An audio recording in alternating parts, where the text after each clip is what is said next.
Welcome to this mini world. Good morning সবাইকে। তো আমি ঘুম থেকে উঠে দেখলাম যে মা কি যেন একটা নিয়ে এসেছে। মা আমাকে খুলতে বললো।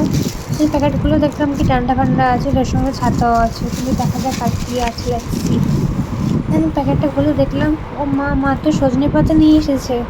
আর এটা দেখে আমি খুব খুশি হয়ে গেলাম, কারণ সজনে পাতা আমার খুব ফেভারিট। সজনে পাতা ভাজা বলো, বড়া বলো, গরম ভাতের সঙ্গে দারুণ লাগে। তো আমি ফ্যানটা অফ করে পাতাগুলি সরানোর জন্য বসলাম, কারণ ফ্যান ছিল বলে পুরো ঘরে পাতাগুলো ছিঁড়ে যাচ্ছিলো। আমি পাতাগুলো একে একে ছাড়িয়ে নিলাম, ছাড়িয়ে নেওয়ার পরে ডান্ডাগুলো আমি পড়ে থাকলো। কিন্তু এখানে দেখে মনে হচ্ছে যে অনেকগুলো পাতা আছে, কিন্তু কড়াইতে দিলে পরে একদম অল্প হয়ে যাবে। তাই মাকে বললাম আমি আজকে দুপুরটা দিয়েই খাবো, কারণ সকালে তো আমি টিফিন করে নিয়েছিলাম আর উঠতে একটু লেট করেছি। আর আমার লাঞ্চে ছিল মাছের তেলের বড়া, সজনে পাতা ভাজা, সঙ্গে একটু রসুন আর শুকনো চাটনি। সঙ্গে তার এক মেঝে দেখতে দেখতে আমি খাচ্ছিলাম গরম ভাত। প্রচণ্ড ভালো লাগছিলো খেতে।